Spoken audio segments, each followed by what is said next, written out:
A 67-year-old contractor lost nearly 20,000 ringgit after falling victim to credit card fraud involving overseas medical transactions in March last year.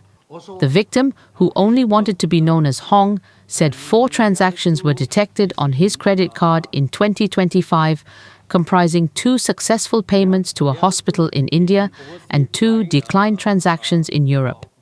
He said the successful transactions totaled 19,755 ringgit and 32 sen. I did not do any such transaction in India, neither. I also scared this person is a scammer. After the conversation, I do call the customer service. I reported the same to them. They advised me first to block the card. Second, asked me to file a dispute. In their system, they found that yes, this transaction went through. 2 transactions went through, but still in floating. No, do you ask them to stop? No? Yes, I mentioned. I said I didn't do such a transaction. You have to. It's not genuine.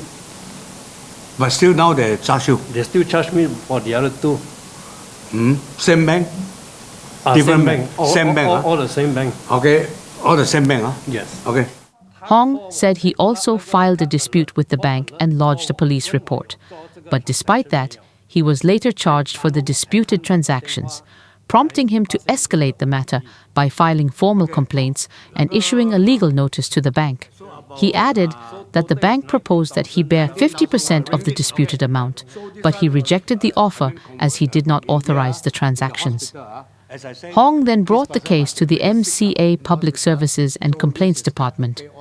At a press conference on Wednesday, the department's head, Datuk Seri Michael Chong, said the public must remain vigilant when using credit cards, particularly for online transactions.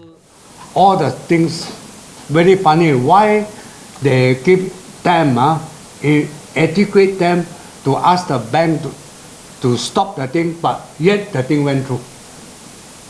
This is something very funny. Number 2, I want to let you know, most of our cases, we refer to this ombudsman, so-called ombudsman. We refer.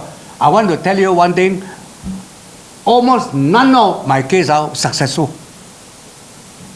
None of my cases are successful. Please note that. Because I want to know what this ombudsman really meant for, make for what, I don't know. But very regret to say that none of the things are successful. Whether they really study the thing or really they just give an answer. To get more information, we have decided we are writing to Bank Negara. We are sending a delegation to meet up with Bank Negara on all this problem. Also present were 3 other victims who had experienced similar incidents. A 65-year-old housewife known as Tan was charged 17,997 ringgit after a transaction was made on her credit card at a retail outlet while she was at home in January.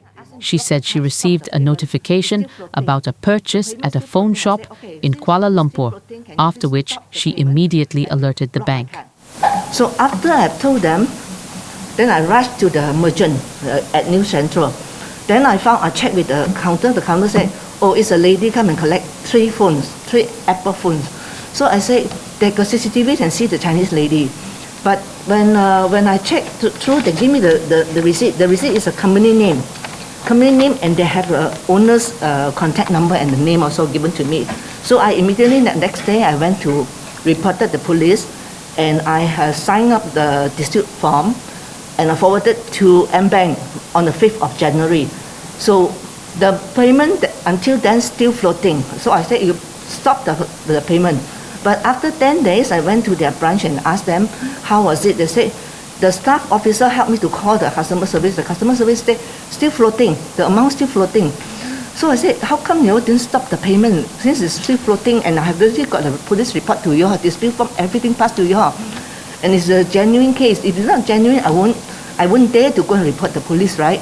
So in the end, the amount went through, and they already paid the merchant, and they insist me to pay them, and they charge me interest every month, 600 over, now $1,000 over.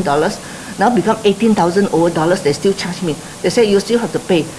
Meanwhile, a 30-year-old salesman lost about 15,800 ringgit after scammers posing as bank officials tricked him into revealing his card details via a phone number provided in a text message.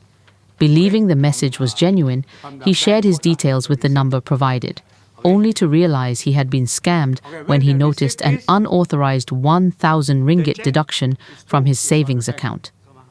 He said several transactions from his other accounts had already gone through by the time he froze his cards. In another case, a 30-year-old self-employed woman lost 7,455 ringgit after falling victim to an online scam involving a fake verification link. Identified as Woon, she said the incident began after she posted an advertisement to sell sneakers on a social media platform and was contacted by a purported buyer.